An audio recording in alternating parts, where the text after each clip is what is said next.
Ajar hidup Mbah Keter. Wis kibar te kowe iki, Truk. Ha iya. Saking apike, saking banter trampil. Heeh. Karang ya trampil cukat Trengginas lho. Nek aku cukat Trenggiling. Ora trampil blas. Blas iki apa to? Blas. Ah kuwi. Saiki yagane separo. Saka nggon Bonang tekan nggon Kendang. Diparo ngene. Ayo monggo, dong anu mic e dhewe-dhewe. Don duwe mic dhewe-dhewe. Saka Kendang menengen. Menengen ki mrene. Sengko ora mana? Ya sengko sak semene iki lah. Oh. Manam Jupan.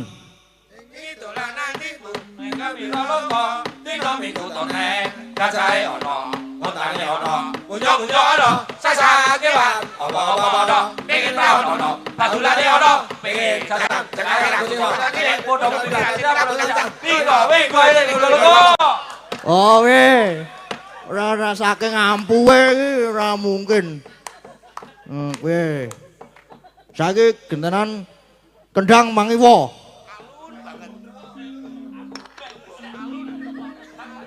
Kendang Mangiwa, mengko sing kendang dhewe. Lho. Ora ding ya melu sing Mangiwa lah. Melu sing soalé tumindake Mangiwa.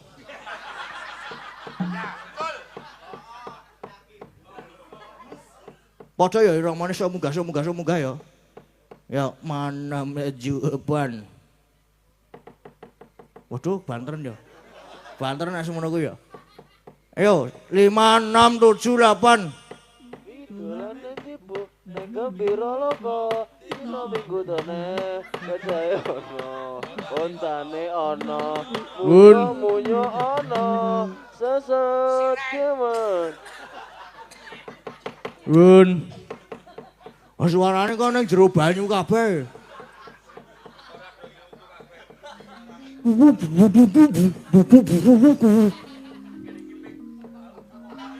Nek ya rada wangun ya. Anu. Baleni meneh. Nanti sukses pokoknya. 1 2 3. Yo, ayo. Wingi dolane ndi, Bro? Yo. 5 6 7 8.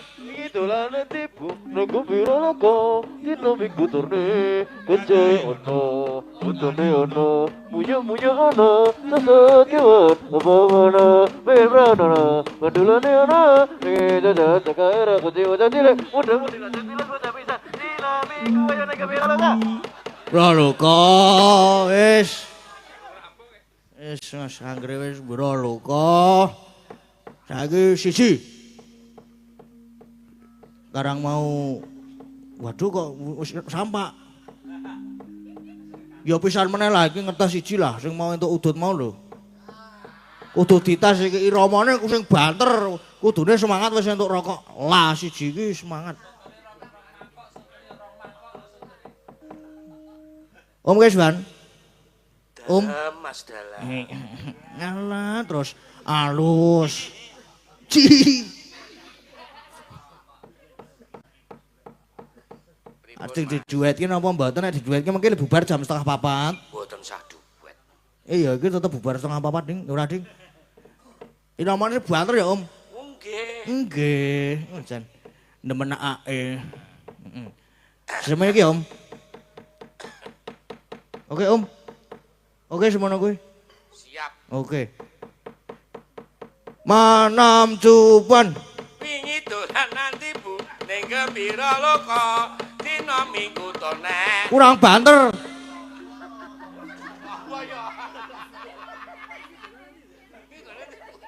Ora lombok malah.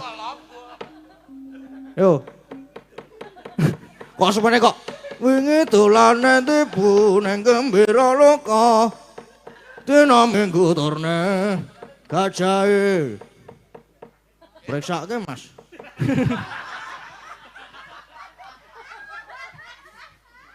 Yo. Sebenarnya ya Om, waduh, kepik mambu tak nyet nggo tangane. Jan mambu kok niku. Heeh. Ning seneng. Seneng. Apa ta iki? Kewan niku napa? Lah iya kepik. Yo, mari semuanya Om. Jenenge ngabani yo manam jupan ngoten to. Yo. Manam supan. Iki dolanan Ibu ning kebira loka dina minggu tone gajah ana, utane ana, munyuk-munyuk ana, sasat kewan apa-apa ana, pengen Pengen apa? Meng tekan pengen tok. angel. Meng karep tok. Apa ora kulino dituruti apa ya? Wah pun Apa kulino ora dituruti? kulino, Mas. Heeh. Besok nyedayu, Om. Nen, Nyedayu. wah siap. Heeh. Ngiras pantes ya. Karo nggawa juran, Om. Jeroan. Juran. Jeroan nggo ngopo? Kon nggawa jeroan nggo ngopo? Aku arep nyebeh. Pakai jeroan. Mongke kula goleke bekas-bekas. Heeh. Apa to? Kon nggawa juran, Juran ki walesan. waduh mboten seneng Mas kula. Ya mongko nganggo gane kula, tak cekrikke. Pengen mangan iwak. Heh. Jenengan niku tak cekrik, Om. Apik po. Apik apa nek ngono kuwi? Kowe iki ngopo e? Kowe iki ngopo e? Kowe iki ngapae? Kowe iki ngapae?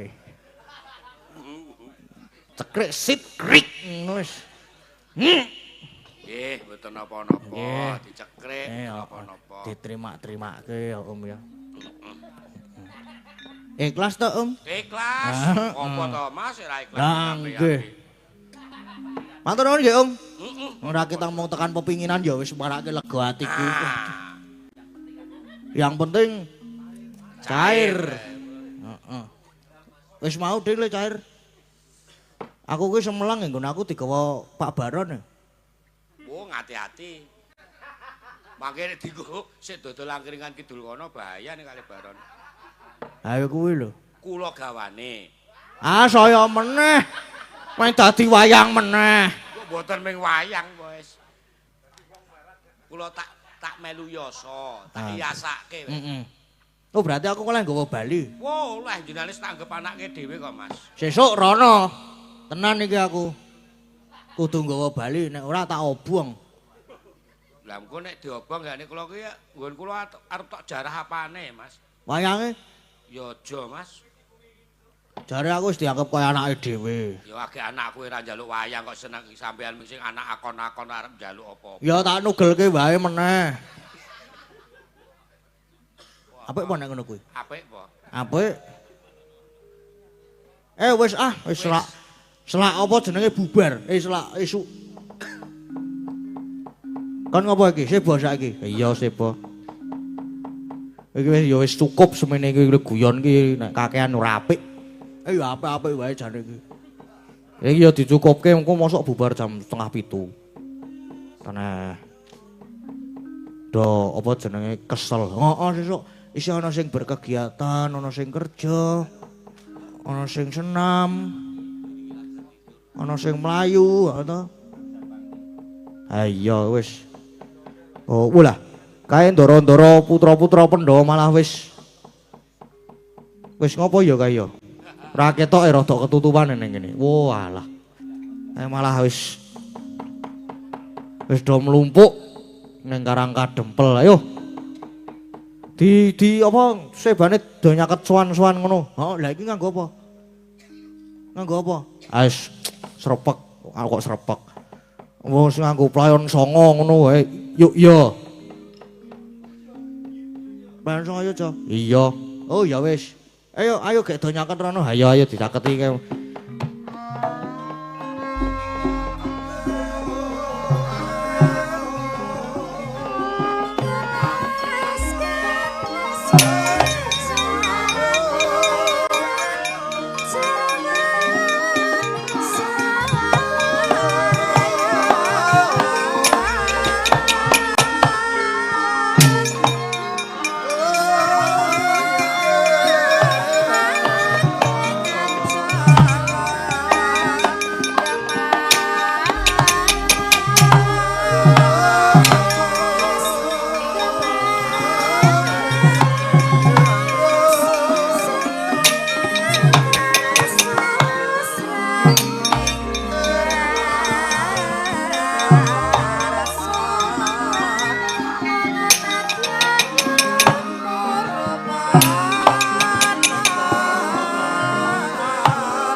alon tata lenggahira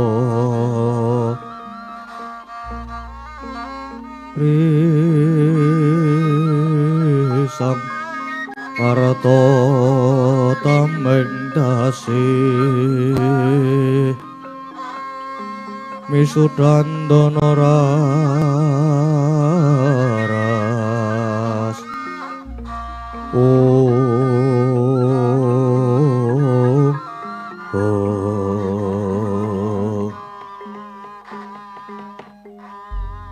Gus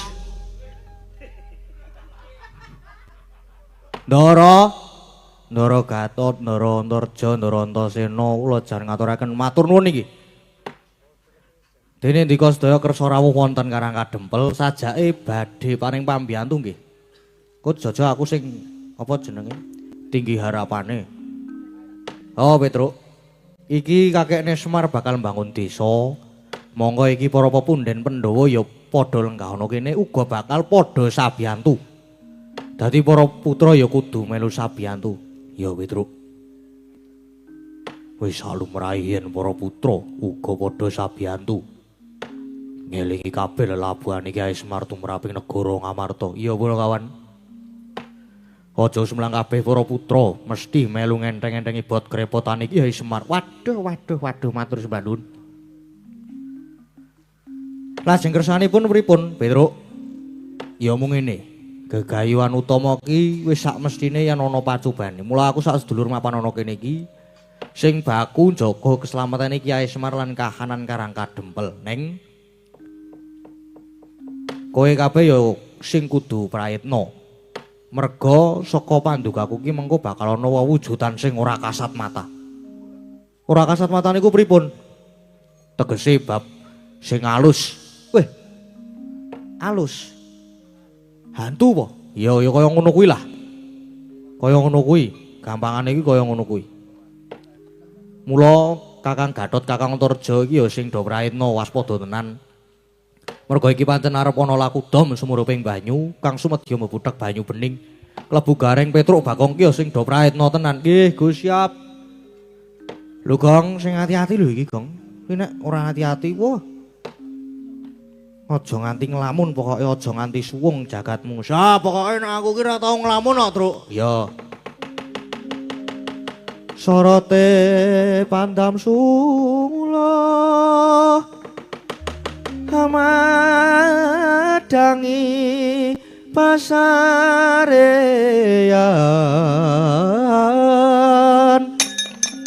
rangi wadana remu-remu kalingan harangan sang tiamanangkung sumungkem guling sang kakung rerepa baboe maneman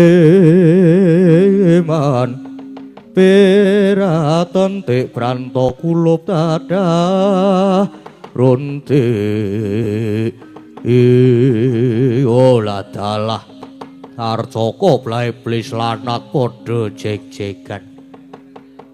Wah mundi dawe pukulun pandya Betari Durga aku sak kanca supaya mapun ing Karang Kadempel kene. Nanging supaya padha laku panglimunan pamriye. Sing mapan ana kene aja nganti padha mangerti wujudku ya. Iki para putra Pendha lagi padha jagongan. Wah ladala tak kiri godane. Aku mancing ning awake Antarja iki.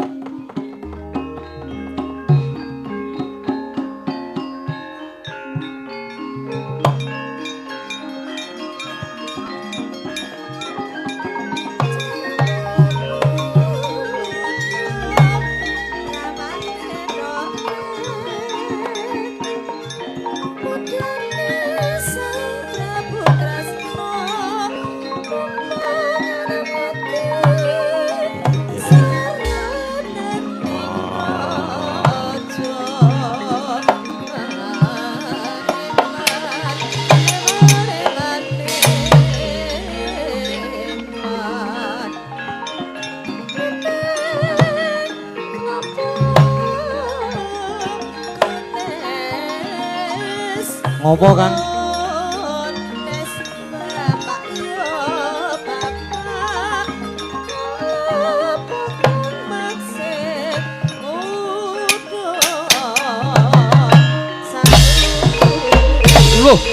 Waduh. Wah, iki.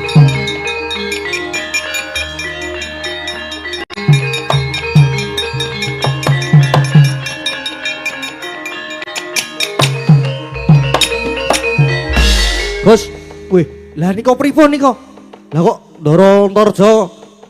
Wah, iki perkara masalah baru. Pripun niki kok gene kok sajake dijempalani terus lah aku lak mau wis kandha to. Aku wis kandha sing dong ati-ati tenan ora kena do ngalamun. Lah Kakang Antarja iki mau mbok menawa Kang Supan barang sing ora ketok njur ngerti-ngerti ngajar Kakang Gatot. Wah, lah ora ketok kaya ngejak omongan sapa jenenge Ndara Gatotkaca e. Lah iya kuwi kaya ngono kuwi tipu daya muslihat. Wah. Lah terus nika terus pripun Gus anu Ndara? Lah yo dipisah arep kepiye oh engko dipisah engko.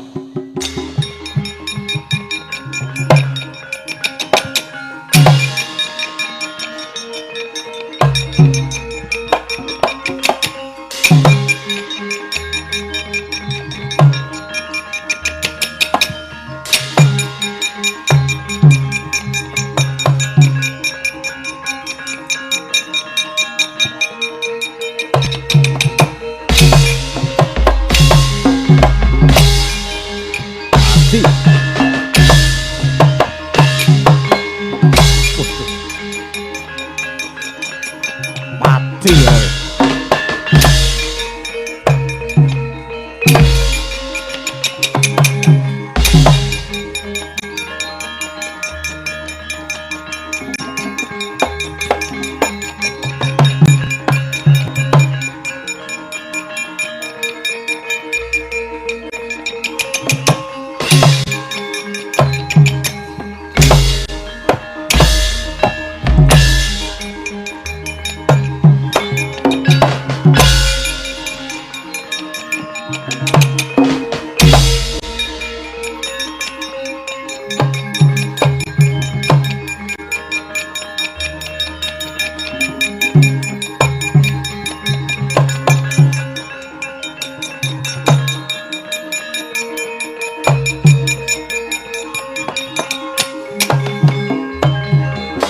Gatotkaca, sejatine lek ku sakit karo kowe iki wis kawit mbiyen. Merga padha-padha anak werku Dara nanging kowe sing ditresnani. Kudune sing ditresnani ki Antarja. Merga aku ki anak mbarep. Mula aku sengit tenan nek karo kowe. Pantese omong kudu tak ajar ngene iki ayo. Nek pancen kowe digotang ya Gatotkaca.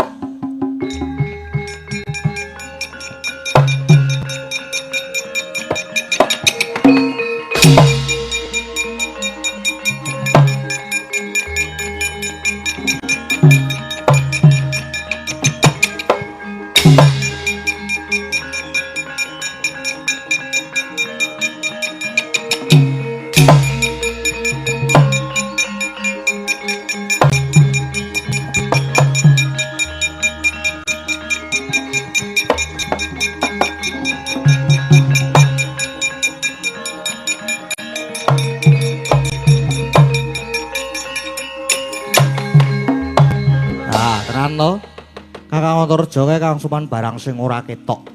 Mula terus tegel ngajar karo Kakang Gatotkaca nganti semaput kaya ngene iki. Lha terus niki pripun, Gus? Dipriksake nggo? Ora kudu dipriksake. Menengo wae kowe iki. Tak leletane nganggo sungutku tangya, Kang.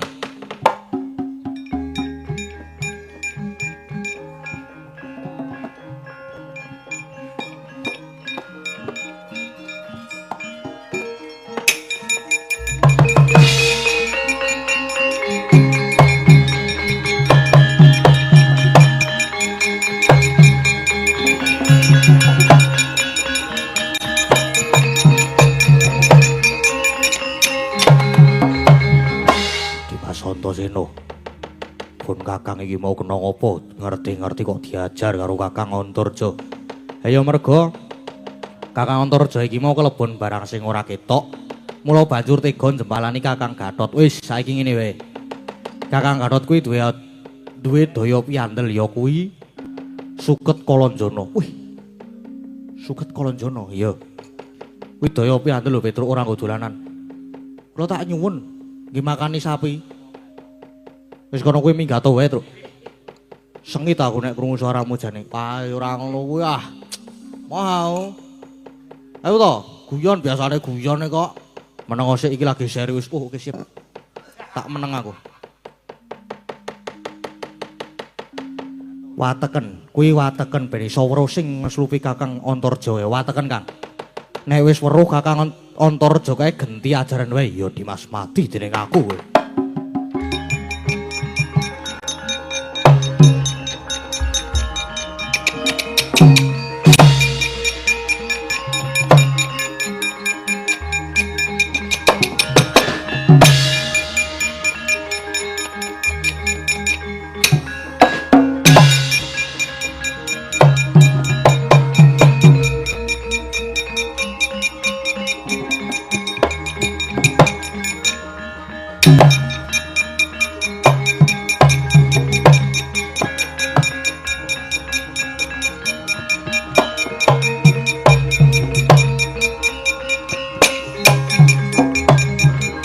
Bagus iso tangi kowe Gatotkaca ayo.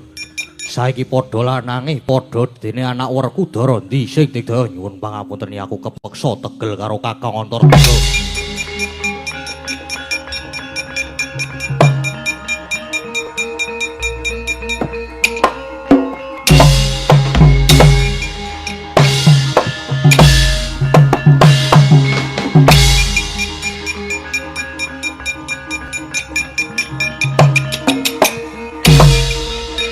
Waduh. Ah.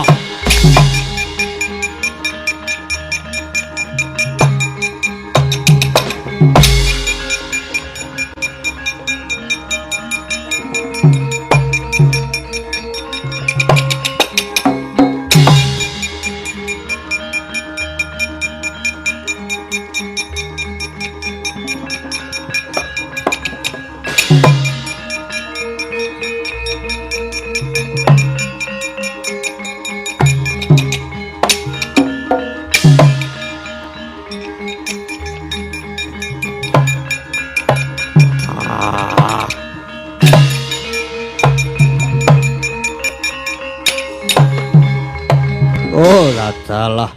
Antarja mbok ajar aku iso metu saka awayan ngono. Apa kowe iso weruh karo aku, Gatotkaca? Ora weruh apa dudu aku. Ayo kowe ngaku wae. Buta saka ngendi aku Ditya Maling Sukma. Wadya bola baju barat. Tekan kene mung arep gawe geger. Yah, pancen aku tekan kene supaya ngiri godha sing do mapan ana kene. Lan supaya gagalake gegayuhane Semar ora gelem bali aja takon dosa. Tak ilangi jaga siramu. Wah, untal malang rimah-rimahe.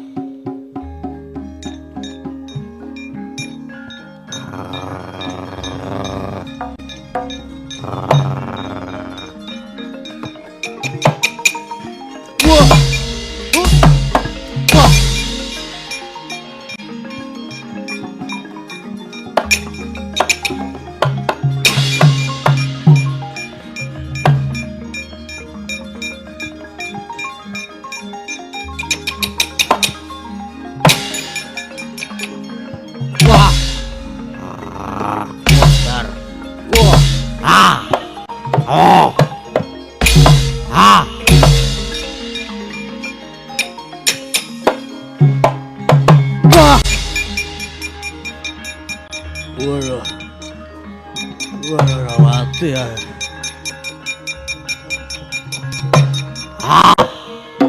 Waduh.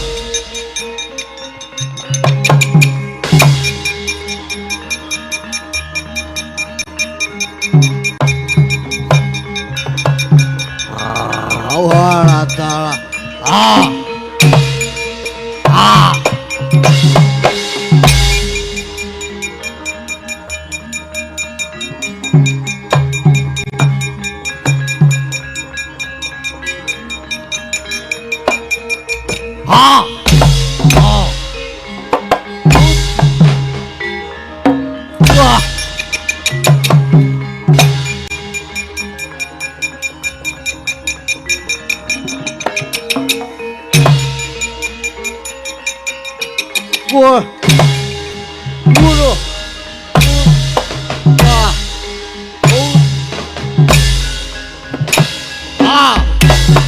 aduh.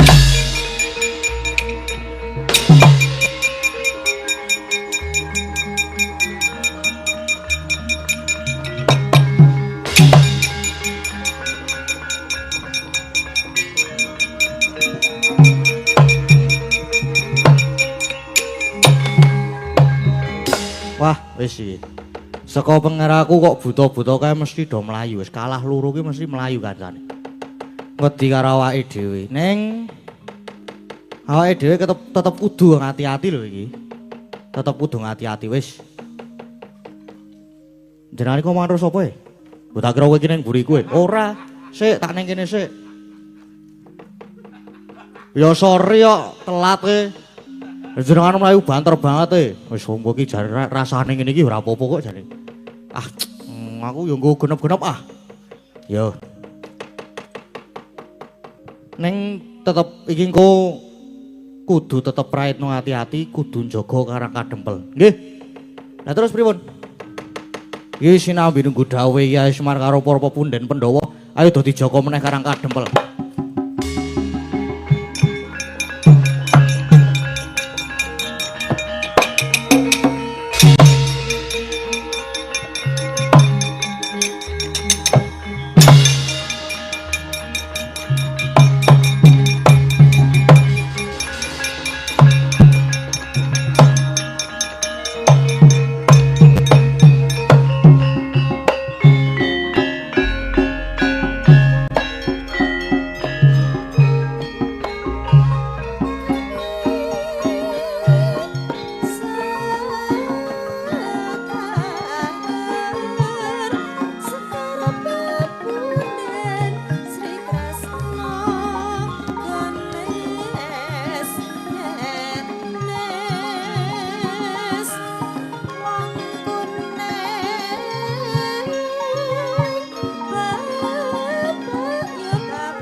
Meraino semubang hiwang haruno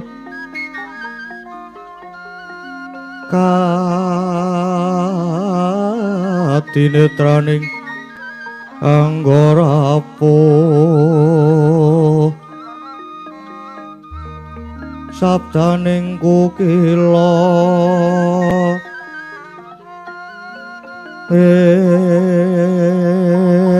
kanikara sageter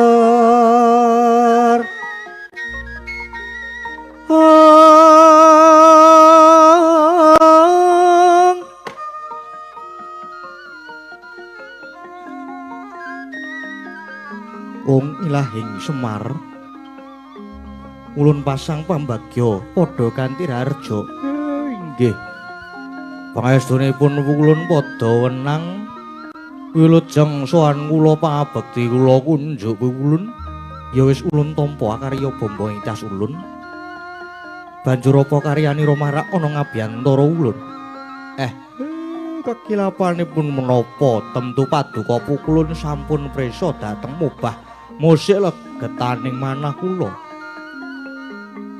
Adile pitakon kuwi mung diwangsuli. Mula nganggo sajarwa dhisik. Nggih kula tak matur. Ulun. Kula niku ditangisi mawangan kula para Pandhawa. Bilih Bedhari Sri dewaning boga niku murca. Mongko kula ngertos yen Bedhari Sri niku pancen paduka timbali dipun kersakaken sawetawis mapan wonten ing Undaran Tirbawana mriki. Lah, niku jalan ingkang dipun kersakaken menika kados pundi Pukulun Semar? Bedhari Sri ulun timbali ulun kersake sawetara mapan ana ing kayangan ulun iki. Yaktine ulun mung kepengin ngelingake marang para pendhoran kawulane ngamarta murih aja nganti singlar ing sesanggeman. Aja nganti lali marang bumine, bumi kang saben-saben wis paring nikmat mupangat. Wis samestine kudu dijaga. Merga kasunyatane bumi iku uga kalebu sumber panguripan. Mula kudu ngaturke rasa syukur marang Gusti ingkang Maha Agung, ketang mung sarwa prasaja, para kawula aja nganti ninggal. Aja nganti lali nggone padha ngadani sedekah bumi. Pinangka tandha rasa syukur lan matur nuwun marang bumi kang wis bisa paring sumber panguripan lumantar wulu wektu. Iku Semar.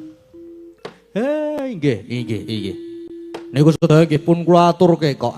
Lah yen ngaten samenika lajeng kula nyuwun supados Bedhari Sri menika piye Semar? Ngapunten pun ngantuk. Kula niku sekedhap kula tak radi majeng sekedhik. Nek mboten enten kegiatan kula nika sok lir-lir piyambak. Kula nyuwun Bedhari Sri. Iya ora usah seru-seru Semar. Nggih. Nyuwun pangapunten. Kula nyuwun Bedhari Sri enggal kundur dhateng negari Ngamarta. Slamesaken dhateng para kawula, utamane para among tani murih saged kinayoman dening Sri ya Semar. Kaya wis cukup ngon ulun nyoba para Pandhawa. Bedhari Sri samengko tumuli ulun dawuhi supaya mudhun marca padha maneh ngomongi pandolan para kawula Ngamarta Semar. Permara remeng uswa yung hambrang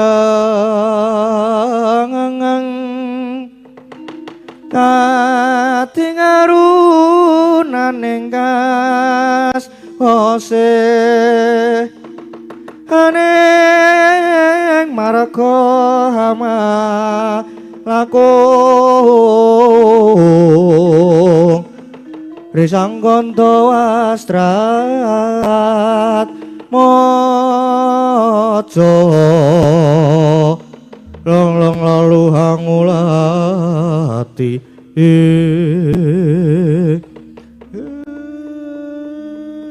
inggih matur sembah nuwun sanget. Matur sembah nuwun Pukulun dene sampun minangkani panyuwun kula. Sedaya dawuh paduka Pukulun badhe kula esthaken. Nanging lajeng babakan anggen kula badhe mbangun desa. Babar pisan kula nyuwun dipun ayomi Pukulun. Ayo sumelang Semar, ulun mesti bakal njangkung lan paring sarana marang gegayuhan kita. Nggone bakal mbangun karang kadempel. Malah babar pisan ulun uga paring wahyu katentreman kanggo jeneng kita lan para Pandhawa mudhune para kawula Ngamarta. Nggih matur sembah nuwun Pukulun. Dados niki lakone saged dados lakon wahyu katentreman. Iya mangkono Semar. Nggih. Jebul mengkaten. Niki saged kangge lampahan tumuring wahyu katentreman mangkono. Mekaten.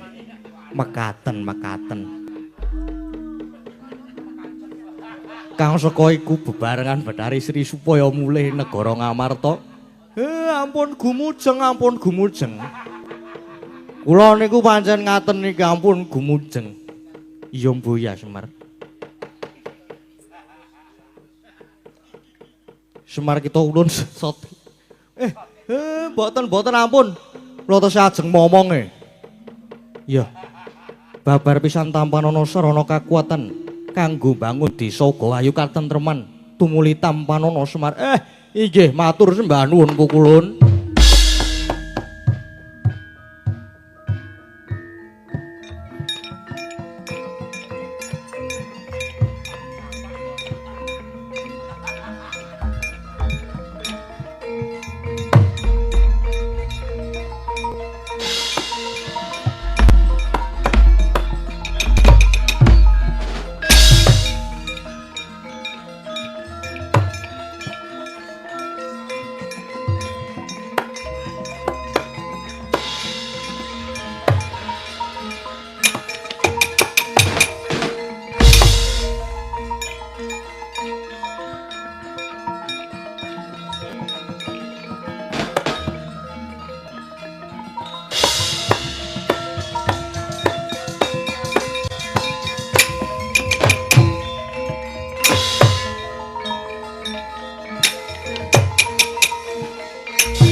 Kakang Semar.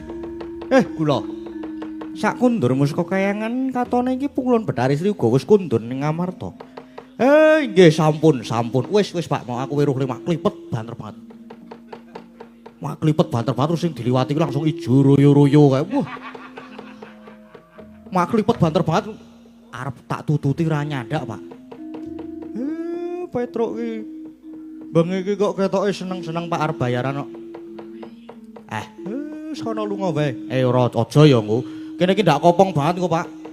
Tak isenane. Rene, Gong. Ngapa? Rene bahas Bathari Sri. Apa? Sri bakule kaya kono keto. Kudu beda kae. Wis biyen bakul biyen saiki wis ora ana. Heeh ya. Heeh. Wis gek teruske, Pak. Nggih. Sapa jenenge mau? Bathari Sri. Bathari Sri sampun kundur. Sampun mulih teng Ngamarta, negara Ngamarta. Aduh Kakang. Matur nuwun banget ya Kakang Semar. Nggih. Malah kejaba kula diparingi sarana kangge bangun desa. Ning ugi malah diparingi wahyu katentreman. Ning ampun kaget. Yen iki kados tesih wonten pacoban malih.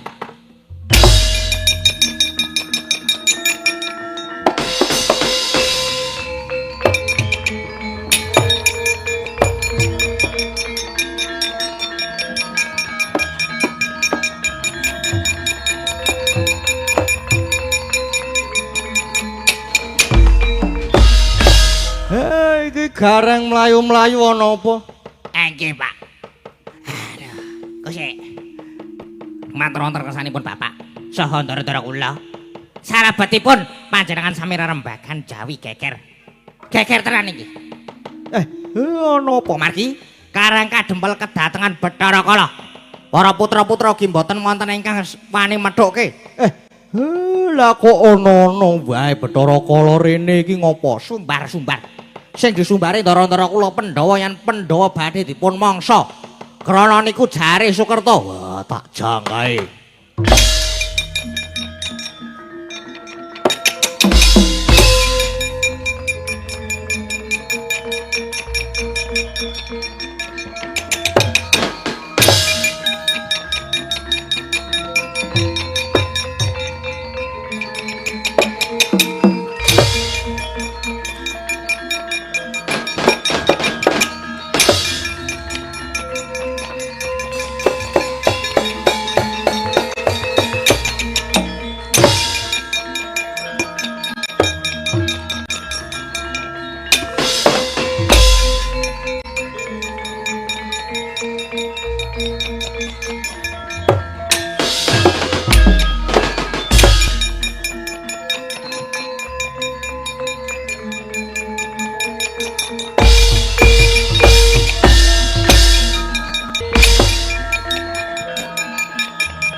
Gagah gedhe dhuwur iki mesti werku Udara. Wah, kowe Bathara Kala. Sing jar arep mangan aku sak sedulur. Ya, pancen Pandhawa iki dadi Sukerta. Tegese kuwi dadi wanganku. Mula ayo manuta kowe dadi mangsaku werku Udara. Yen pancen iso gage panganen. Nanging kepara kowe sing malah tak dupak mencelati kamu. Wah, untal malang.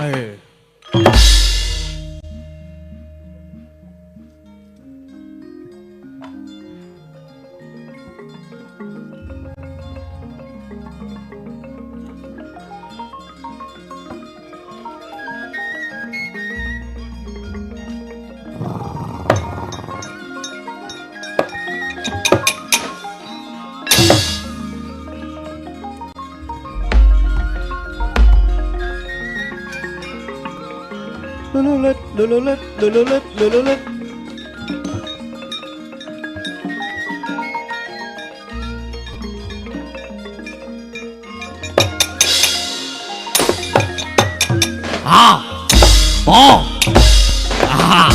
Udar.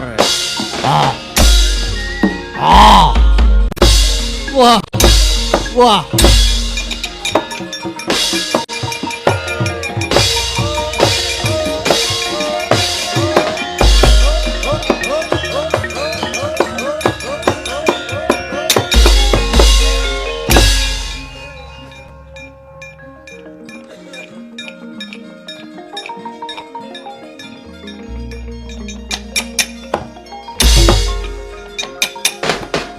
Waduh.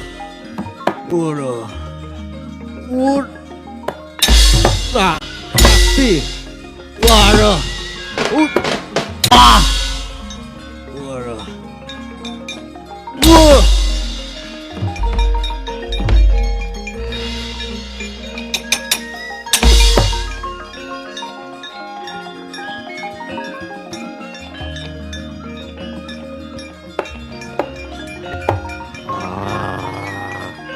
Ah. Ah. Wah. Ah. Ah. Ah. Ah. Ah. Ah. Ah. Ah. Ah.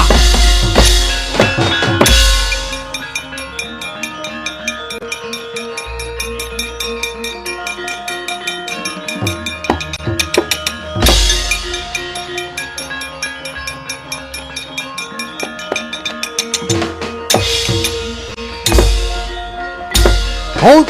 Ah. Ah. Ayo. Ah. Ah. Ah.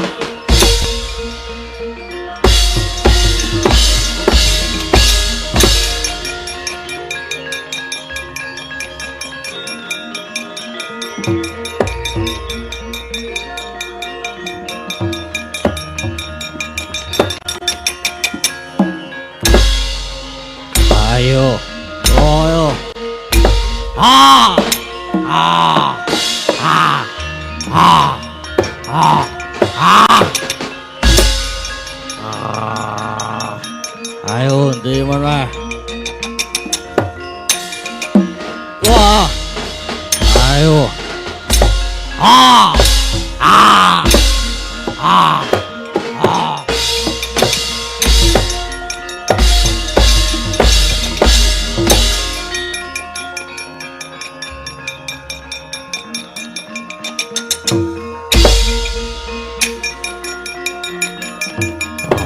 Ah.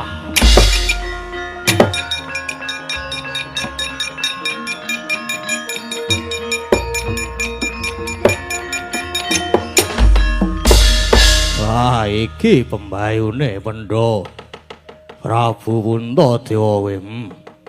Punta, dulur-dulurmu adi-adi wis tak pangan manjing wadukku.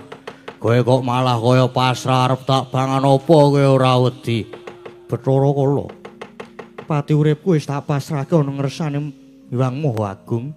Nen Bathara Kala dadi jalaran patiku monggo kakeanmu wis untal malang. Ah. Ah. Ah.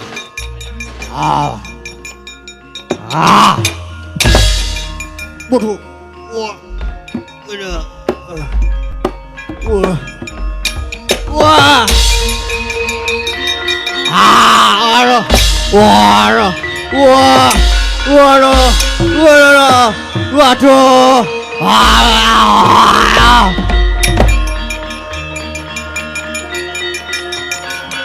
Ah. Waduh.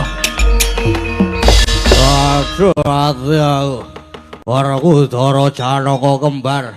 Tak pangan kaya gampang wae mancing waduk. Waduh. Ning barang Puntadewa tak pangan, mung mandhek ana telak kok malah kelelegen aku. Tak lulu ora iso, tak lepeh ya ora iso. Aduh, piye iki lara kabeh awakku. Aduh. Ah.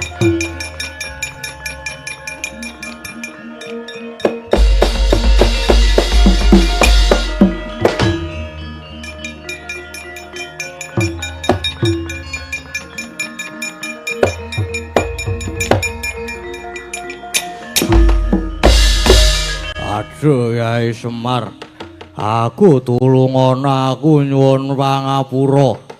Aku kasihku dening Kang Murbeng dumadi dene aku wis mangan para Pandhawa. Warku Dara Janaka lan kembar wis kalu mlebu ning wetengku mung kari siji Puntadewa. Rekane tauntal ning malah mandeg ning gula aku dadi kelelegen aduh.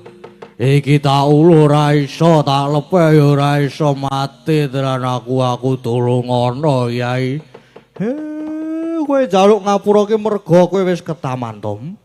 Ya kaya ngono kuwi oleh-olehane wong murka iki kala. Gosik Kyai. Aku ki jane mangan rak ya ora luput to.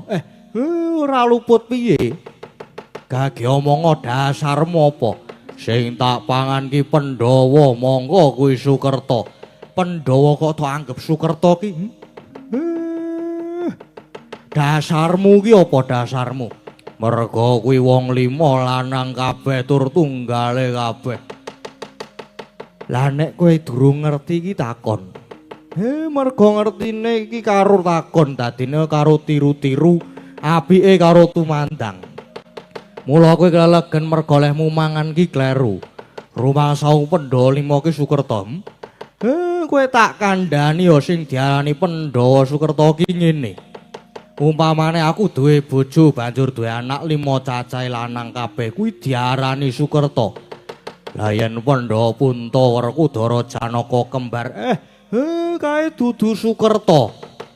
Merga kae mbokne loro goblokmu lho. Puntadewa Werkudara Janaka ki anake Kunthi. Nek kula Sedewa ki anake Madrim. Kok terus diarani tok arani Pandhawa 5 Sukerta ki? Utekmu ning dengkul apa piye? Mula kowe nganti kelegen ki merga kowe iki ngawur. Ngerti nek ri kok mbok untal ayo kelegen aduh mati tenan aku. Waduh. Aduh Kyai aku luput. Aku tulung ana.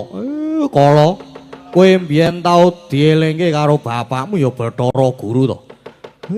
Kowe kena mangan Sukerta nanging wanti-wanti sapa sing iso maca tulisan ana bathukmu, sing ana telakmu, sing ana dadamu, sing ana gigirmu kuwi Singkirana. Ya apa ora? Iya Yai. Yen ngono aku nyuwun tulung mbok wedharke lan mbok wacake babar pisan Kyai. Wacake piye? Tulisan sing ana bathukmu, sing ana telakmu, dadamu, gigirmu kuwi mbiyen wis tau diwacake karo Ki Dalang Kandabwana to. Kala ruwatan ki ragate akeh. Merga ruwatan ki sajene ya akeh tenan. Waduh. Lah leku kelegen iki terus kepiye? Lan Pandhawa pisane metu saka waduk iki kepiye Yai?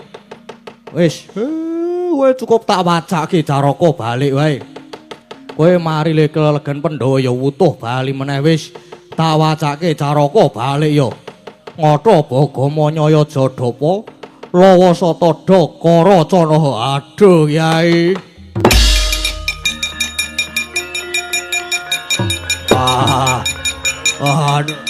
Waduh.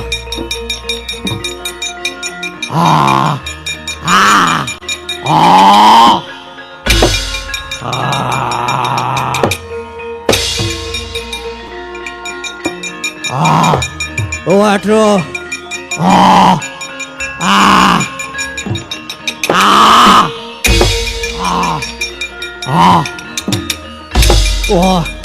Waduh.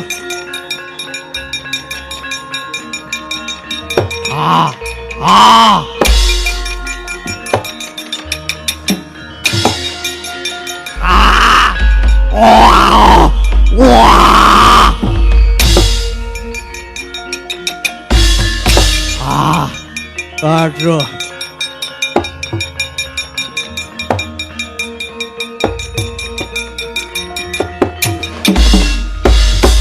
Piye rasamu?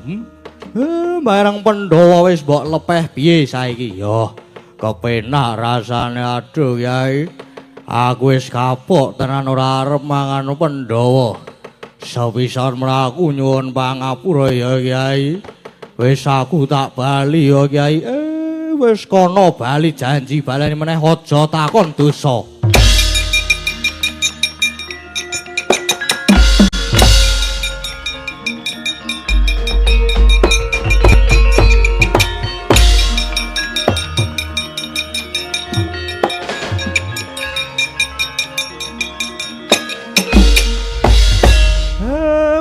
Mulane kok Bathara Kala tekan kene iki jebul ditutke karo mbok-mbokane.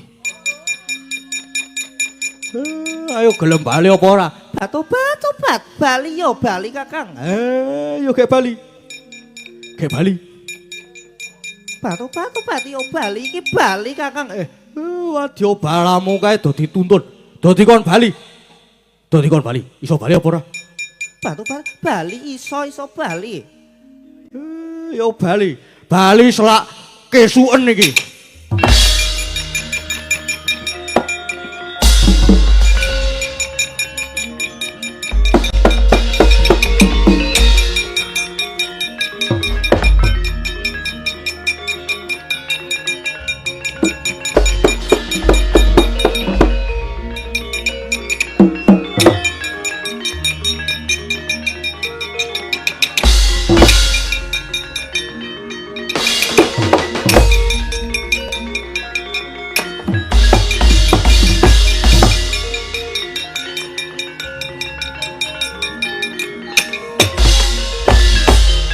Niku wau napa Gus?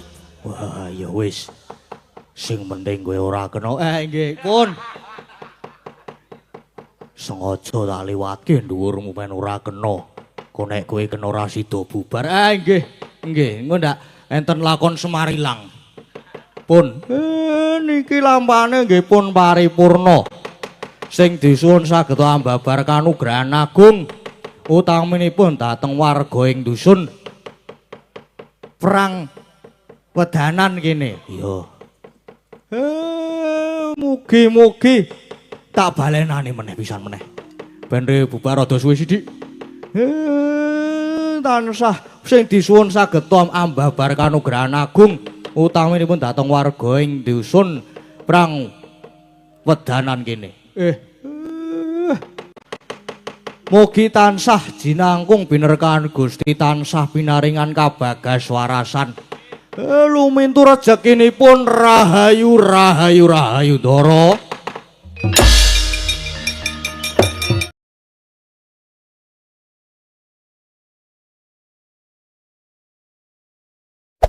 Hey there.